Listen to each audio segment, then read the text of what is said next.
جبکہ اس کے دل کی منتشر ہوتی حالت صرف نظر وہ سانس لینے کے بعد ہی مزید بولا، لیکن اگر آپ واقعی یہ رشتہ ختم کرنا چاہتی ہیں تو ٹھیک ہے، یہ رشتہ ختم ہو جائے گا۔ کلوزٹ پہ رکھے ہاتھ کی مٹھیاں زور سے پیچھتے ہوئے اس نے یہ الفاظ کسی ضبط سے بولے تھے، وہ فقط وہی جانتا تھا، جبکہ اس کے الفاظ اگر کسی حسب منشا اس کے لیے اس قدر غیر متوقع طور پر سماعتوں کے نظر ہوئے تھے کہ وہ سنسی ہو گئی تھی، مگر اس کے لیے آپ کو اپنی اسٹڈی مکمل ہونے تک کا ویٹ کرنا پڑے گا۔ آپ جانتی ہیں کہ اس نکاح کے پیچھے کیا وجہ تھی، اس لیے ابھی صرف اپنی اسٹڈی پہ فوکس کرے تاکہ تب تک ان لوگوں کی وجہ آپ کی سمجھ سے مکمل طور پر ہٹ جائے۔ وہ بھاری لہجے میں کہتا اسے اندر تک خاموش کر گیا تھا۔ اسے ہرگز توقع نہیں تھی کہ اتنی جلدی اس قدر آسانی سے مان جائے گا، لیکن پھر اسے نگاہ خیال آیا تو پرسکون ہوتی اس کے فیصلے سے پرسکون ہو گئی تھی۔ اس کے چہرے کے بنتے بگڑتے پرسوچ تاثرات کو گہری نظروں سے دیکھتے ہوئے وہ ہولی سے اس پہ جھکا اور وہ جو اپنی سوچوں میں مگن تھی اچانک گڑبڑا گئی۔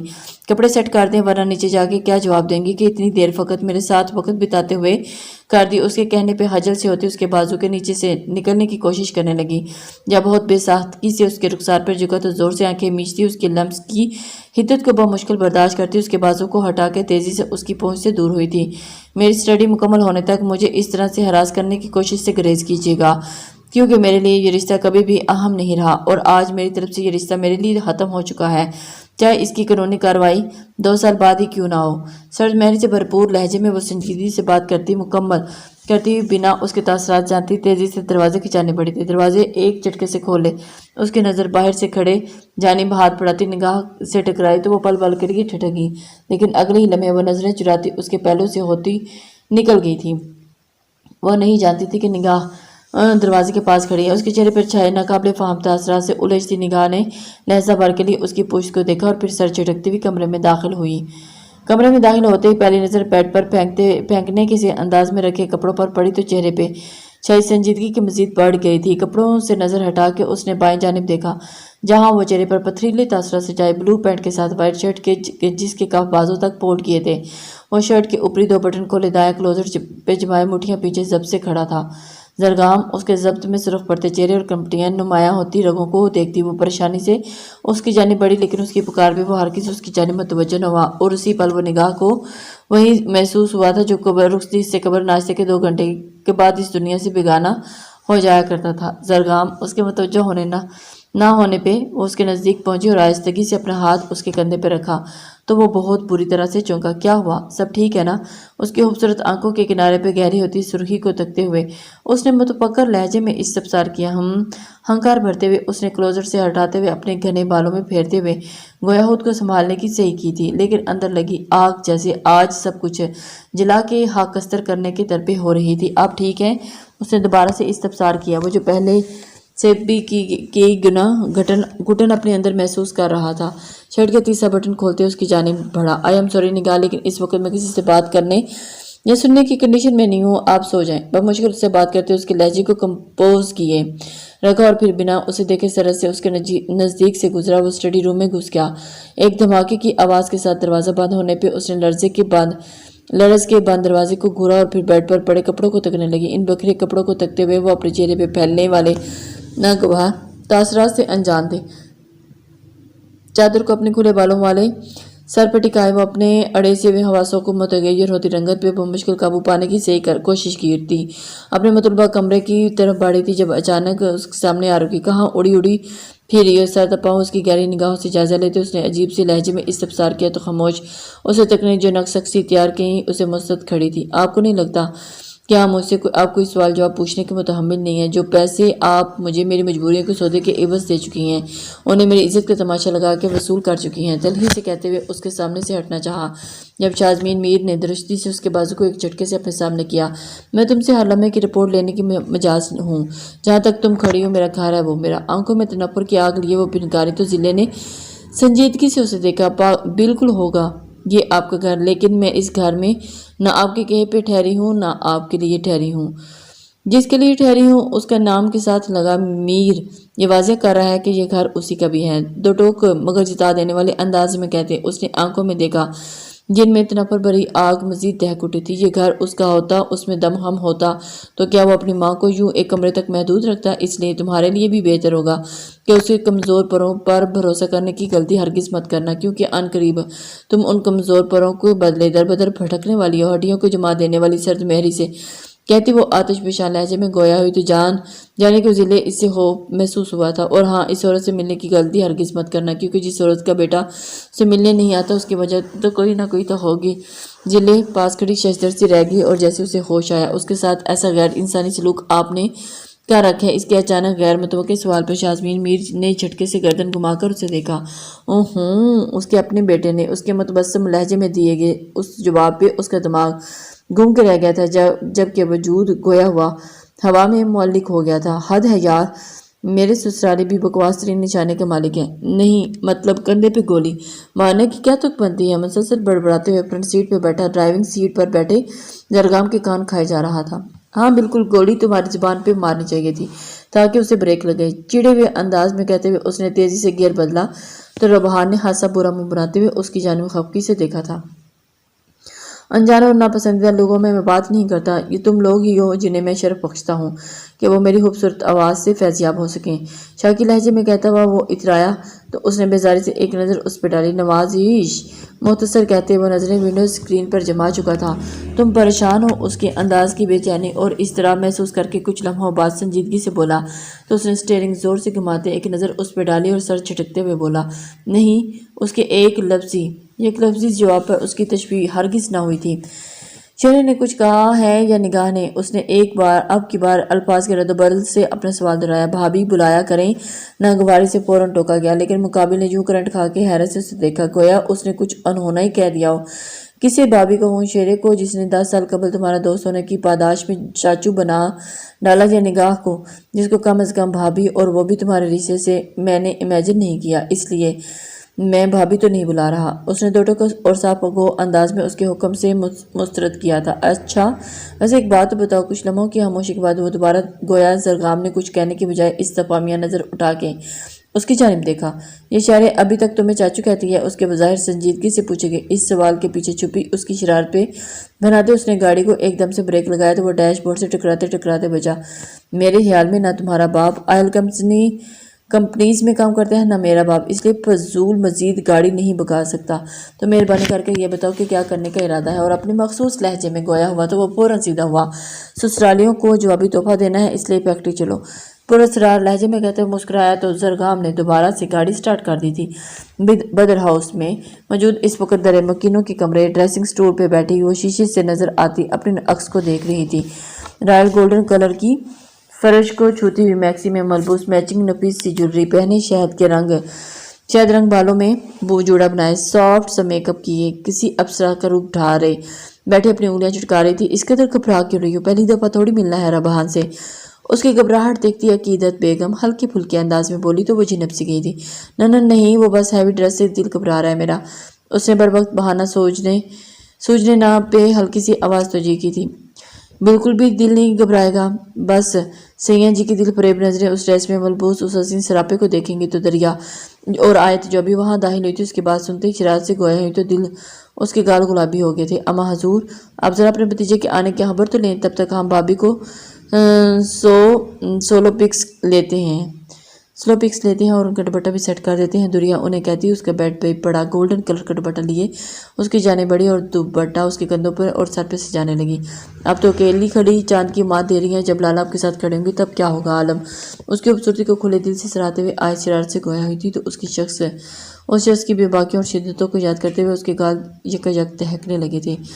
آ رہا ہے ربحان، جلدی کرو، بھابی کو ساتھ لے کے نیچے پہنچو۔ اسی پر عقیدت بیگم نے کمرے میں پہنچتے جلدی سے حکم دیا۔ وہ کندھوں پر بڑی چادر اوڑھے اپنے ساتھ لے گئی، باہر کی جانب بڑھی تھی۔ دریا اور آیت کے ہمراہ جب وہ گردیزی ہاؤس کے مین گیٹ کے پاس پہنچی ہی تھی کہ ایک سفید کار ان کے پاس آ رکی، چادر میں چھپے چہرے سے جھانکتی آنکھوں کے ساتھ اس کار کی جانب دیکھنا چاہا تھا جو نظر جیسے وہیں جم کے رہ گئی تھی۔ سیاہ جینس کے ساتھ بلو جرسی پہنے وہ اپنے رف ٹپ سے ہولیے میں ملبوس کار سے نکل رہا تھا۔ السلام علیکم لالا۔ انہوں نے جانے کب تک ہوں کہ مانند نظریں اس پہ جمائے کھڑی رہتی کہ عائد اور دوریا کی ایک ساتھ آواز پہ چونکی تو اس نے دیکھا کہ ڈرائیونگ سیٹ پہ بیٹھا ایک اور پرکشش اور خوبصورت مرد بھی کار سے باہر نکل رہا تھا۔ یہ لالا کے بہت دل عزیز دوست ہیں۔ آپ کی رخصتی والے دن ہی آپ کی مدد سے آپ کے گھر والوں کے سامنے لالا کو آپ کے ساتھ رخصت کروا کے لے گئے۔ اسے زرگام اس کے کان میں گھستے ہوئے اطلاع وہاں پہنچا۔ السلام علیکم، کیسی ہیں آپ سب؟ اس کے نزدیک آ کے ان سے سلام دعا کرنے کے بعد وہ اندر کی جانب بڑھ گیا، جبکہ ربحان نے ہتھیلی سجی سنوری اب گننے کے سامنے پھیلائی تھی۔ وہ اس نے چادر جھلکتی آنکھوں میں حیرت سمائی اس کی پھیلی ہوئی ہتھیلی کو دیکھا۔ تھام لے، قسم سے کرنٹ کھا بالکل نہیں مارتا۔ اس کی حیرت پہ چوٹ کرتے ہوئے وہ سنجیدگی سے بولا تو وہ حبیب سی ہوگی۔ میں اکیلی چل سکتی ہوں، اپنی حجارت مٹانے کو وہ سنجیدگی سے کہتی ہوئی ایک قدم آگے بڑھی تھی جب اس کی آواز پہ قدم تھم گئے تھے۔ لیکن میں نہیں چل سکتا نا، میرے زخم درد کر دیں گے۔ اس کے کہنے پہ اس نے فوراً گردن گھما کے مسکارے سے بوجھل پلکیں اٹھائی تو اسے لگا کہ وہ وہیں کھڑے ان نینوں کی دلکشی میں ڈوب گیا ہے۔ تو گاڑی سے یہاں کس کے سہارے چل کے آئے ہو؟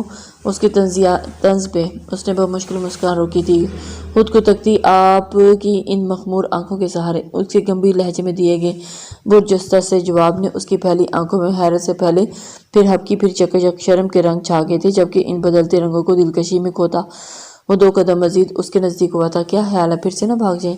اس کے بے حد نزدیک آ کے ٹھہرتا وہ اس کی چادر میں چھپے سجے سنورے وجود کو تکتے سرگوشی نما آواز میں بولا۔ اس کی بے باک چرم محسوس کرتی وہ چڑی تھی۔ آپ کی سوچ کس قدر گینگسٹر ٹائپ ہے، لڑنا، مارنا، ذلیل کرنا، بھاگنا، گولیاں مارنا اور کھانا، یہی آپ کے کام ہے۔ چڑے ہوئے شاکی لہجے میں کہتے ہوئے اس نے 4 نہ 4 ہتھیلی اس میں دی تھی، جبکہ وہ جانتی تھی جب تک وہ اس کے ہاتھ میں ہاتھ نہ دے گی وہ اسی لیے یوں ہی کھڑا رہے گا۔ اس کے نازک ہاتھ کو بہت ہی نرمی سے دباتے ہوئے اس کے ہم قدم ہوتا ہوا اس کی جانب بڑھتا، صدر دروازے کو ہلکا سا پش کرتے ہوئے۔ جیسے ہی انہوں نے قدم اندر رکھنا چاہا تھا، ایک دم سے پھولوں کی برسات ان پہ ہونے لگی تھی۔ مسز، ان سب کو روک لیں، میں تو آپ کے ان کیل کانٹوں سے لیس خوبصورت سراپے کی ادھوری سی جھلک سے ہی بہک چکا ہوں۔ اب یہ سب مل کے میرے جذبات کو مزید مت ابھاریں۔ پھولوں کی برسات کے بیچ وہ ہلکا سا اس کی جانب جھکتا، سرکشی کے انداز میں بولتا۔ اس کا دل دہلا گیا تھا اور اس کی گرفت میں مقید اس کا نازک سا ہاتھ کو پاس آ گیا تھا۔ اس نے حیا کے احساس سے بوجھل ہوتی پلکیں اٹھا کے دیکھا تو خال کا نقشہ مکمل طور پر بدلا ہوا محسوس ہوا تھا۔ فرش پھولوں کی لڑیوں، بیلونز اور لائٹنگ کی وجہ سے اسے بہت خوبصورت لک دی گئی تھی۔ بی جان آگے بڑھی اور دونوں پر سے پیسے وار کے ملازم کو تھمائے تھے۔ بی جان، آپ کو میرے خیال سے صدقہ فقط آپ گننے کا ہی اتارنا چاہیے تھا، کیونکہ ساتھ کھڑا آپ کا پوتا جس طرح آپ کو گھور رہا ہے نا، وہ ان سے قدرے فاصلے پر وہ صفحے پر بیٹھا فورک سے پائن ایپل کھاتے ہوئے ان لوگوں پہ نظریں جمائے بولا تو ربحان سلگ اٹھا۔ اور یہ بات کون کہہ رہا ہے جس کی خود کی دو بیویاں ہیں؟ اور اس کے جوابی حملے پہ اس کا کوئی خاطر خواہ اثر نہ ہوا، بلکہ وہ یوں ہی اطمینان سے بیٹھا اپنے کام میں مگن رہا۔ اللہ پاک تم دونوں کو ہمیشہ رکھے۔ پوتو پھولو دھو نہاؤ۔ آپ گنے کے پیشانی چومتے ہوئے انہوں نے دعا دی تو اس کا سر شرم سے مزید جھک گیا۔ لالا، آپ تو آپ کا اتنا گرینڈ ویلکم کر دیا ہے، اب تو دکھا دو کہ بھابھی کو گفٹ کیا دیا تھا۔ اب گنے کے چہرے سے چادر ہٹا کے اسے ربحان کے ساتھ صوفے پہ بٹھا کے ان دونوں کی ڈھیروں تصاویر لینے کے بعد وہ مشل بے صبرے پن سے بولی تو باقی سب بھی اس کی تائید میں شدمت سے سر ہلایا تھا۔ آج آفیشلی رخصتی ہوئی ہے میری بیوی کی، تو وہ آج ہی میرے ساتھ رخصت ہو کے اپنے سسرال میں انٹر ہوئی ہے، تو دے دوں گا نا آج گفٹ بھی، تو دیکھ لینا۔ اس کی معصومیت سے اس کے مظاہرے کسی نے بھی اتنا پسند نہ کیا، کیونکہ سبھی جانتے تھے کہ یہ معصومیت کس قدر ڈھونک تھی، اور وہ جو ہنی مون کے نام پہ 2 مہینے ان آفیشلی رخصتی کے گزار کے آئے ہو وہ کیا تھے؟ ایسے وجستہ حملے پہ اس وقت زرگام ہی کر سکتا تھا، کیونکہ وہ بہت کم ہوتا تھا جو ربحان جیسا شخص قابو میں آئے۔ اب میں تم لوگوں کو اپنے شب و روز کا حساب دیتا تھا، اچھا لگتا ہوں؟ گدی کھچاتے ہوئے وہ مسکراہٹ دبا کے بولا تو اس سے پہلے کوئی مزید کچھ کہتا حماد گردیزی اور رضا گردیزی کے آنے پہ ان کی طرف متوجہ۔ آپ دونوں ہاسپٹل سے ڈسچارج لینے کے بعد کہاں دے دیں؟ ان دونوں کو دعاؤں سے نوازنے کے بعد اپنی اپنی پرنشست سنبھالتے ہوئے رضا گردیزی بولے تو ربحان نے چونک کے انہیں دیکھا تھا، جن کے چہرے کی سنجیدگی بتا رہی تھی کہ وہ کسی حد تک ان کے کارنامے سے واقف ہو چکے ہوں گے۔ پلیز سعیدہ، اس نے بھی بات گھما پھرا کے کرنے کے بجائے کھل کے جواب دیا تو اس کے جواب پہ لڑکیوں کی جھرمٹ میں سر جھکائے بیٹھی آپ گنے نے ایک جھٹکے سے گردن اٹھا کے اس کی طرف دیکھا، لیکن اس وقت اس کی ساری توجہ اپنے چچا کی طرف مبذول تھی۔ وجہ پوچھ سکتا ہوں؟ اس کے سنجیدہ انداز پہ نہ جانے کیوں اسے کسی گڑبڑ کا احساس ہوا تھا۔ اس سے بڑی وجہ کیا ہو سکتی ہے کہ وہ میرے سسرال ہے؟ اس کے مطمئن انداز میں دیے گئے جواب پہ جہاں زرگام نے مسکراہٹ دبانے کا جلدی سے پائن ایپل کا آخری پیس منہ میں رکھا، وہیں باقی سب اس کو دیکھ رہے۔ مل آئے سسرالیوں سے وہ دونوں چچا بھتیجا اس وقت گویا سب سے انجان بنے اپنے سوال جوابات میں مصروف تھے، جبکہ مارے پریشانی کے اب گنے کے دل کو تو گویا پتنگے ہی لگ گئے تھے۔ نہ آج اپنے آنے کی خوبصورت سی اطلاع دے کے آیا ہوں ملنے کے لیے، پھر کسی دن چلا جاؤں گا، سیدھا ہی پیر حویلی، اس نے بھرپور سنجیدگی کا مظاہرہ کرتے ہوئے جواب دیا، اور یہ بات اور تھی کہ آنکھوں کی چمک و شرارتیں اس کے لہجے کی سنجیدگی کو مات دے رہی تھی۔ یہ کیا باتیں کر رہے ہو تم لوگ برا بہان؟ تم پیر سیدھا کیوں گئے تھے؟ تم جانتے ہو نا وہاں ابھی جانا تم لوگوں کے لیے خطرناک ہے۔ ان دونوں کے سوال جواب والی گیم کو بی جان متفکر انداز میں منقطع کیا تو دونوں چونکے تھے۔ جی بی جان نے اب بی جان سے تو ایسے برجستگی کا مظاہرہ کرنے سے رہا، اس لیے مختصر کہہ دیا کہ بات ختم کر دی۔ یہ اور بات ہے کہ اب جب بات ختم ہوئی تھی، اب گنے کو اس قدر بے چین کر کے رکھا تھا جو کئی گھنٹوں سے یہ دعا مانگ رہی تھی کسی بہانے آج برا بہان کے ساتھ کمرے میں جانے سے بچ جائے، لیکن اب وہ یہ دعا کر رہی تھی جلد از جلد کمرے میں پہنچے تاکہ اسے اس کی بابت دریافت کر سکیں۔ لیکن ابھی تو جانا بہت مشکل تھا، کیونکہ ابھی تو رسومات شروع تھی۔ یہ کیا بکواس ہے؟ کس نے کیا؟ اور یہ سب ان سب سے دور پیر سیدھا کی حدود میں واقعی پیر حویلی والوں کی ذاتی شوگر مل میں کھڑے جعفر سائیں بلند آواز میں ڈرتے، سائیں ہم کچھ نہیں جانتے۔ مشینیں بالکل ٹھیک کام کر رہی تھیں، لیکن پھر اچانک بجلی بند ہونے کے بعد آدھا گھنٹہ بعد کنیکشن ٹھیک ہوا تو دیکھا مشینیں الیکٹرک کرنٹ کے باعث چل چکی ہیں۔ تجربہ کار مینیجر نے ان کے انداز بوکھلاتے ہوئے بمشکل جواب دیا تو ان کے تنفس مارے غضب کے بھڑک اٹھے۔ اسی لمحے تلال لمبے لمبے ڈاک پڑتا ہوا بہت تیزی کے ساتھ ان کی جانب چلایا۔ آج دن میں یہاں زرگام ملک اور ربحان گردیزی کے آنے کی خبر ملی تھی۔ آپ کو آتے ساتھ ہی جلی ہوئی مشینوں پہ ایک نظر بنا نظر ڈالے بغیر خطرناک سنجیدگی کے ساتھ باپ سے مخاطب ہوا۔ نہیں، ان کی لا علمی پہ تو اس کے چہرے پہ غیظ و غضب بڑھ گیا، جبکہ آنکھیں بھی گویا غصے کی شدت سے دہک اٹھی تھیں۔ وہ سوچ بھی نہیں سکتے تھے کہ ان کا پالا کس شخص سے پڑا ہے۔ وہ کمینہ انسان آج بھی بہت ہی دلیری سے اپنے اسی دوست کے ساتھ ہمارے علاقے میں آیا تھا، اور یہ سب بھی اسی کا کارنامہ ہے۔ اچانک ہی وہ بلند آواز میں گرجا تو انہیں گویا سانپ سونگھ گیا، لیکن چند لمحوں کے بعد وہ سنبھلتے ہوئے شاکڈ انداز میں گویا ہوا تھا۔ وہ سوچ بھی نہیں، ایسا کیسے ممکن ہے؟ علاقے میں ہر طرف ہمارے آدمی پھیلے ہوئے ہیں، کتوں کی مانند اس کی بو سونگھ رہے ہیں، ایسے میں وہ یہاں کیسے آ سکتے ہیں اور آنے کے بعد ہماری فیکٹری کو کیسے نقصان پہنچا سکتا ہے؟ اس کا شک اب اس سال میں بدل رہا تھا۔ آپ کے آدمیوں کو چکمہ دے کے اپنی کمینگی دکھا گیا ہے، اور پہلے اس نے ہماری عزت پہ وار کیا اور پھر چچا سائی کو جیل میں ڈالا، اور اب یوں ہمارے ہی علاقے میں گھس کے ہمارا نقصان کیا، اور اس کے جرائم کی فہرست بڑھتی جا رہی ہے۔ اس لیے اب آپ صبر کریں، کیونکہ اس کو زگ پہنچانا آپ کے رکھے گئے ان آدمیوں کے بس کی بات نہیں، بلکہ میں خود اس جگہ سے زگ پہنچاؤں گا کہ جہاں سالوں یاد رکھے گا۔ آنکھوں میں نفرت اور انتقام کی بھڑکتی ہوئی آگ لیتے ہوئے سرد لہجے میں بولا تو جعفر سائی نے توجہ سے اسے دیکھا۔ کیا کرنا چاہتے ہو تم؟ انہوں نے اس کے ارادے جاننا چاہے تھے۔ جو بھی کروں گا آپ کے بتا کے کروں گا، آپ بے فکر رہیں، اسی کے انداز میں جواب دینا۔ اسی نے نبے تلے انداز میں کہتے ہوئے ایک نکارہ مشینوں پر ڈالی تو اندر ہی اندر آگ مزید بھڑک اٹھی تھی۔ پتہ چلا کہ اس رات اسے بچا کے ہاسپٹل لے جانے والا کون تھا۔ انہیں اچانک یاد آیا تو واپس پلٹتے تلال کو پکارا۔ نہیں، لیکن آپ فکر رہیں، اس کا پتہ بھی چل جائے گا، اور چچا سائی کا بھی، کیونکہ ابھی ترب کا پتہ میرے ہاتھ میں ہے۔ پرتپش انداز میں کہتے ہوئے وہ تیز قدموں سے چلتے ہوئے باہر نکل گیا، جبکہ اندر سلگتے ہوئے جعفر سائی پیر سائی کا کال ملانے لگا۔ سن ہوئے دماغ کے ساتھ وہ ان کے کمرے کے بند دروازے کے سامنے کھڑی تھی۔ ان کا دماغ ابھی تک شازمین میر کے کیے گئے ہولناک انکشاف کی ذات سے باہر نہ نکلا۔ ایسے کیسے ممکن تھا کہ وہ شخص جو اسے اپنا کچھ نہیں سمجھتا تھا، جسے اس نے ایک انتقامی کارروائی کی بدولت اپنی زندگی میں شامل کیا تھا، اسے اپنی ماں کے لیے التجا کر رہا تھا، ایسے وہ کیسے مان لیں کہ اپنی ماں کی اس حالت کا ذمہ دار بھی ہوئی ہے؟ دماغ میں 150 سوالات کا بوجھ لیے اس نے ہولے سے دروازے کی تکیلا حسب معمول منظر دیکھ کر اس کے دل کو تکلیف ہوئی۔ آج وہ بیڈ پہ نیچے کو پاؤں لٹکا کے بیٹھی ہوئی تھی، جبکہ پیروں میں بندھی زنجیر کے باعث اس کے سفید پیر ایک دفعہ پھر سے سرخ ہو رہے تھے۔ وہ بے ساختہ آگے بڑھی۔ آپ پاؤں کو حرکت نہ دیا کریں، ورنہ آپ کے پہلے والے پاؤں زخم بھی خراب ہو جائیں گے اور نئے زخم بھی آئیں گے۔ ان کے پیروں کے پاس بیٹھتے ہوئے اس نے پیروں کے سرخ حصے کو سہلاتے ہوئے گویا ان کی تکلیف کم کرنے کی کوشش کی۔ تم پھر آ گئی ہو، چوڑیاں لائی ہو؟ وہ گزرے ان دنوں میں روز ان کے پاس آ کے بیٹھتی تھی، اور اس کا یہ فائدہ ہوا تھا کہ انہیں ان سے انسیت سی ہو گئی تھی۔ جی کیسی ہیں؟ بمشکل مسکرائے تو وہ یوں ہی گھٹنوں کے پل ان کے پیروں میں بیٹھی ان کے سامنے دونوں کلائیاں کرتی استفسار کرنے لگی۔ یہ بہت پیاری ہیں، کپکپاتی ہاتھوں سے اس کی انگلیاں اس کی چوڑیوں کو حرکت دیتے ہوئے وہ آہستگی سے گویا ہوئی تو وہ چوڑیوں کی کنکناہٹ کے ساتھ ان کی آنکھوں کو چمک بڑھتے ہوئے دیکھ رہے تھے۔ اسی چمک کو دیکھتے ہوئے اس نے جھجکتے ہوئے اپنے سر سے دوپٹہ سرکاتے ہوئے بال نکال کے اپنے پشت پہ بکھیرے تو اس نے دیکھا کہ ان کی خوبصورت آنکھوں میں چمکا دوبالا ہوگی۔ یہ بولنے کی کوشش کرتے ہوئے انہوں نے بایاں ہاتھ اس کے کھلے پھالوں کی طرح بڑھایا اور اس کی نرمی محسوس کرنے لگی۔ آنٹی نین کہاں ہیں؟ وہ نہیں جانتی تھی کہ وہ نین کسے بلاتی تھی، لیکن یہ نام وہ اکثر پکارتی تھی، اس لیے انہیں اپنے بالوں کے ساتھ مگن دیکھ کر اس نے ہولے سے استفسار کیا تھا۔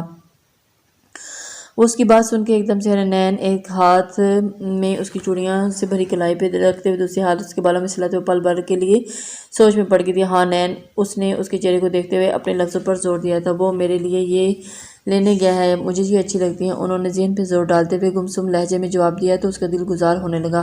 وہ واپس نہیں آیا۔ اس نے اپنا اگلا سوال پیش کیا۔ نہیں، وہ نہیں آتا۔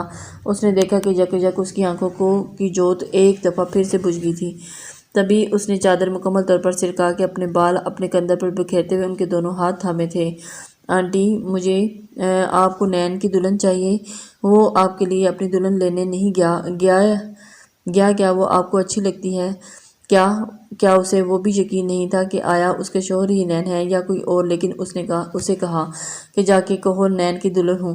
تبھی اس نے اگلے مرحلے اس کی جانب بڑھا تھا۔ نین کی دلہن، وہ ایک دفعہ پھر سے سوچو کہ گم ہو چکی تھی۔ ہاں، نین کی دلہن جو چوڑیاں پہنتی ہے، بال کھول کے رکھتی ہے، تیار ہوتی ہے، اس کے کمزور ہاتھوں پہ اپنا نرم سا دباؤ بولتی بھی، گھٹنوں کے بال برجمان ہوئی تھی۔ ہاں، مجھے نین کی دلہن لینی ہے۔ انہوں نے اس کی بات کے سن کے بچوں کی طرح شدت سے سر ہلاتے ہوئے جواب دیا تو وہ تھوک نکلتے ہوئے آرجاں پار ہونے کے لیے لفظ جمع کرنے لگی۔ میں نین کی دلہن ہوں۔ سر جھکاتے ہوئے اس نے اللہ کا نام لے کے اس رزق میں پاؤں گھسا ہی لیا۔ یا اللہ پاک، اگر یہ نین کوئی اور ہے، ذوالنورین میر نہیں، تو مجھے معاف کر دیجیے گا۔ اس نے ساتھ ہی فوراً دل میں اللہ پاک سے معافی بھی طلب کر لی تھی، کہیں انجانے میں کسی نامحرم کے ساتھ اپنا رشتہ ہی نہ جوڑ رہی ہو۔ جبکہ اس کی سوچوں کے برعکس اس کی بات سن کے اس کے چہرے کو یوں سپاٹ ہوا کسی پتھر کی مورت کا ہو گیا۔ جھوٹ بولتی ہو تم، اس کے ہاتھ سے اپنا ہاتھ کھینچتے ہوئے اس نے تہہ سے اسے پرے دھکیلتے ہوئے اونچی آواز میں کہا تو اس کے رد عمل پہ وہ پل بھر کے لیے سہم گئی۔ جاؤ یہاں سے، تم جھوٹ بولتی ہو، میرے نین کو دور لے گئی ہو مجھ سے، اب جھوٹ بولتی ہو۔ اچانک ہی وہ گویا اپنے حواسوں میں نہ رہی اور اسے ایک دفعہ پھر سے پرے دھکا دیا تو وہ اپنے توازن برقرار نہ رکھے لڑکھڑاتی ہوئی پرے کو گر گئی، جس کے باعث اس کے رخسار پہ منتمل ہوتا ہوا زخم ایک دفعہ پھر سے لہو جھلکانے لگا تھا۔ اسے اندازہ آپ غلط سمجھ رہی ہیں، میں آپ کے نین کی دلہن ہوں۔ یہ دیکھیں مجھے۔ اپنی پوری ہمت جتاتی وہ اپنی جگہ سے اٹھ کھڑی ہوتی، اس کے سامنے اپنی کلائیاں کرتی ہلکا سا گھومی تو رخسار پہ بہتا خون دیکھ کر گویا وہ ہل سی گئی۔ وہ خون، انہوں نے یکسر بدلے ہوئے لہجے میں اس کی طرف اشارہ کیا تو وہ درد کی شدت کو بمشکل برداشت کرتی مسکرائی۔ کچھ نہیں ہوا، آپ یہاں مجھے دیکھیں، میں سچ میں آپ کے نین کی دلہن ہوں۔ اس نے بہت ہی ہمت ان کے پاس بیٹھتے ہی اس کا چہرہ اپنی طرف موڑتے ہوئے اپنے الفاظ پہ زور دیا۔ تم نین کی دلہن ہو؟ اس کی طرف دیکھتے ہوئے وہ کھوئے لہجے میں کہتے ہوئے اس کے چہرے اور گردن کو چھونے لگی اور نہ جانے کیوں اسے پل یوں محسوس ہوا کہ دشمن جاں کے غصاہے پہ مائل لب اس کے چہرے اور گردن پہ رقص کر رہے ہیں، اور یہی احساس پل میں اس کے چہرے کو فطری حیا کے رنگوں میں دہکا گیا تھا، اور شاید یہی رنگ تھے جنہوں نے اس کے سامنے بیٹھی حواس الباختہ عورت کی آنکھوں کو چمک سے بڑھ دیا تھا۔ وہ آگے بڑھی اور اسے سینے سے لگا لیا۔ نین کی دلہن ہو؟ نین بھی آئے گا؟ چوڑیاں بھی، پھول بھی، عجیب بے ربط سے الفاظ بولتے وہ اس کی کلائیوں اور کھلے بالوں کو دیکھنے لگی۔ اسی لمحے دروازے پر دستک کی آواز سن کر جہاں وہ چونکی تھی اس نے دیکھا کہ وہ سہم گئی ہیں۔ میڈم، اب آپ پلیز باہر چلی جائیں، ہمیں میڈم کو چینج کروانا ہے، میڈیسن دینی ہے۔ دروازہ کھول کے اندر آتی ملازمہ روبوٹک انداز میں بولی تو اس نے ایک نظر انہیں دیکھا جو اس کے ہاتھ کو دبوچے بیٹھی تھی۔ میں چینج کروا دیتی ہوں ان کو، اس نے ان کے چہرے کی سرمایگی دیکھتے ہوئے کہا تھا، اور اس کی طرف دیکھ کے وہ حیران بھی ہوئی تھی۔ نہیں میم، ہم خود چینج کروا دیں گے، اس کی ہمیں اجازت نہیں ہے، اس نے دو ٹوک لہجے میں جواب دیا تو گہری سانس بھر کے رہ گئی، کیونکہ وہ ابھی اپنی من مانی کر کے اس کے لیے کوئی مشکلات پیدا نہیں کرنا چاہتی تھی۔ تبھی اس کے ہاتھ میں ہولے سے چومتی ہوئی حسب معمول کلائی سے چوڑیاں اتار کے اس کے پاس رکھتی باہر نکل گئی۔ کمرے میں پھیلی زرکاری روشنی میں وہ صوفے پر بیٹھا، دونوں ٹانگیں سامنے میز پر پھیلائے اپنی گود میں لیپ ٹاپ دھرے اپنے کام میں مسلسل مگن تھا، جب اس نے محسوس کیا کہ اس کے ساتھ والے صوفے پر آ کر برجمان تھی۔ کیا کہنا چاہتی ہو؟ چند ثانیے اس کے بولنے کے انتظار کرنے کے بعد وہ خود ہی اپنے مخصوص سے سنجیدگی سے لبریز لہجے میں گویا تھی۔ ہاں، اس نے یک لفظی جواب دیا تو اس نے لیپ ٹاپ کی سکرین نظر ہٹا کر اسے دے گویا ہوا اور بولنے کا اشارہ دے دیا۔ جس دن آپ کا نکاح ہو رہا تھا شہرے سے، تب آپ نے یہ کیوں کہا کہ آپ مجھ سے محبت کرتے ہیں؟ اس کے ایسے غیر متوقع سوال پر اس کی بورڈ پر تھرتھراتی انگلیاں لہجہ بھر کو تھمی تھی۔ تو کیا نہیں کرتا؟ اب کی بار بنا اس کی جانب دیکھتے ہوئے اس نے جواب بھی سوال کیا تو وہ اسے دیکھ کے رہ گئی تھی۔ ہاں، لیکن محبت کرنے میں فرق ہوتا ہے، اس نے چڑھانے والے انداز میں کہتے جواب دیا تھا۔ عجیب منطق ہے آپ کی، محبت میں کون سا فرق آ گیا؟ اس نے اب کی بار لیپ ٹاپ سے نظریں نہ ہٹائی تھی۔ ویسے ہی فرق آتا ہے جیسے شہرے کے لیے آپ کی محبت اور میرے لیے آپ کے جذبات میں۔ اس کے ایسے جواب پہ وہ سر تپا پل بھر کے لیے ٹھٹک گیا تھا اور پھر ٹھٹک کے لیپ ٹاپ بند کر کے مکمل طور پر اس کی طرف متوجہ ہوا۔ ان بے سرپا باتوں کی وجہ پوچھ سکتا ہوں؟ اس کی سنجیدگی پہ نگاہ گڑبڑاتی لیکن ظاہر نہ ہونے دیا۔ بے سرپا باتیں یہ ضرور ہوتی جو ان سے 3 لوگوں کی زندگی نہ وابستہ ہوتی، لیکن اب یہ بے سرپا نہیں ہے۔ اس نے بھی سنجیدگی سے اسے بہت کچھ باور کروانے کی کوشش کی تھی۔ چار زندگیاں۔ فوراً سے پہلے اس نے بات کی تردید کی تو اس کی 2 لفظی اس کی جواب پہ نگاہ کا وجود جیسے برف کے تودے سے تلے دھنسا چلا گیا۔ آپ اس چوتھی زندگی کو ان سب سے فراموش کیسے کر سکتی ہیں؟ جب بات تو شروع اسی زندگی سے ہوتی، اس نے مزید کہا تو نگاہ کا چہرہ زرد پڑ گیا تھا۔ ریلیکس، میرا مقصد آپ کو پریشان کرنا نہیں تھا۔ اس کے نزدیک ہوا اور اس کو اپنے ساتھ لگایا۔ اس کا سہارا ملنے کی دیر تھی کہ اس کے کندھے سے لگتی پھٹ پھٹ کے رو دی۔ نگاہ ریلیکس۔ اس کے بعد سے لاتے ہوئے اس نے اسے چپ کروانے کی کوشش کی تھی، جو اس کی کوشش پہ تو نہیں، ہاں مگر اپنی بڑھاس مکمل طور پر نکالنے کے بعد چپ ہوتی اس سے الگ ہوئی تھی۔ گنتی کر لو میری، اب تک کتنی شرٹس آپ یوں ہی گندی کر چکی ہوں۔ اس کو اس پے سے نکالنے کے لیے اس نے جان بوجھ کر اپنے گیلی شرٹ کی طرف اشارہ کرتے ہوئے وہ کہا تو وہ چھنم گئی۔ اب اتنا تو حق رکھتی ہوں نا، روئے روئے سے چہرے اور بھیگی پلکیں لیے حجالت سے کہتی، وہ بھی مسکرانے پہ مجبور کر گئی تھی، جو کہ اسے ابھی اس فیس سے نکالنا تھا۔ اور پھر زرگاب نے اسے اپنی طرف متوجہ کیا۔ رات بہت ہو گئی، ربحان آپ اٹھو، ریسٹ کرو، اور مشل دوریا آپ بھی اٹھو، جب بھابھی کو روم میں چھوڑ کے آؤ۔ انہیں وہاں بیٹھ کے گپ شپ لگاتے تقریباً آدھی رات گزر چکی تھی، اس لیے مائرہ بیگم نے وہاں آتے انہیں ٹوکا تھا اور اس کے حکمیہ الفاظ پہ ان سے باتیں مگر آپ گننے کا دل کانپ اٹھا تھا۔ اس نے درزیدہ نگاہوں سے اسے دیکھا جو صوفے کی پشت سے ہاتھ پھیلائے ٹانگ پہ ٹانگ چٹائے بہت اطمینان سے بیٹھا ہوا تھا۔ چلیں بھابھی جی، آیت نے اس کے سامنے ہاتھ پھیلاتے ہوئے شرارت سے کہا تو اس کی دھڑکنوں کی رفتار اضافہ ہوا تھا۔ آیت پہلے اپنے بھائی سے پوچھ لو کہ کہیں وہ خود ہی نہ اپنی بیگم کو کمرے میں لے جانا چاہتا ہو۔ ریحان نے شرارت سے اسے دیکھتے ہوئے کہا تو ان کی ہوٹنگ پہ وہ بے طرح شرم محسوس جلدی سے بول اٹھی تھی۔ نہیں، میں خود چلی جاؤں گی، وہ جلدی سے کہتی اپنی جگہ سے اٹھ کھڑی ہوئی، کیونکہ اس سے کچھ بعید نہ تھا کہ وہ اپنے زخموں کی پرواہ کیے بغیر اسے لیے سیڑھیوں پہ نہ چڑھ جائے۔ اس نے بھابھی نہیں بھائی سے پوچھنے کا کہا تھا۔ اس کے پوری طور پر دل بول اٹھنے پہ وہ تپے ہوئے لہجے میں بولا تو اس کے انداز پہ نہ چاہتے ہوئے بھی اس کے ہونٹوں پہ مسکان سی پھیل گئی تھی، جس سے فوراً دباتے ہوئے وہ مشل آیت اور دوریا کے ہمراہ تیز تیز ہوتی دھڑکنوں کے ساتھ پڑ گئی تھی۔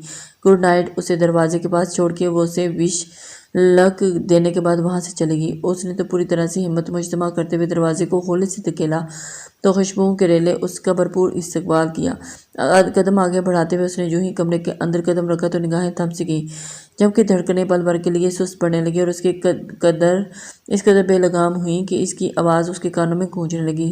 سرخ اور سفید پھولوں سے مکمل طور پر سجا کمرہ اور بیڈ سائڈ ٹیبلز اور میز پر پڑی کینڈلز اور کمرے کے سامنے والی دیوار لگن مظفر آباد کی لی گئی ایک تصویر کا انڈریلا چڈپورٹریٹ، اور کمرہ میں پھیلی مدھم سی روشنی حواسوں پر چھا رہی تھی، جبکہ اس کے دل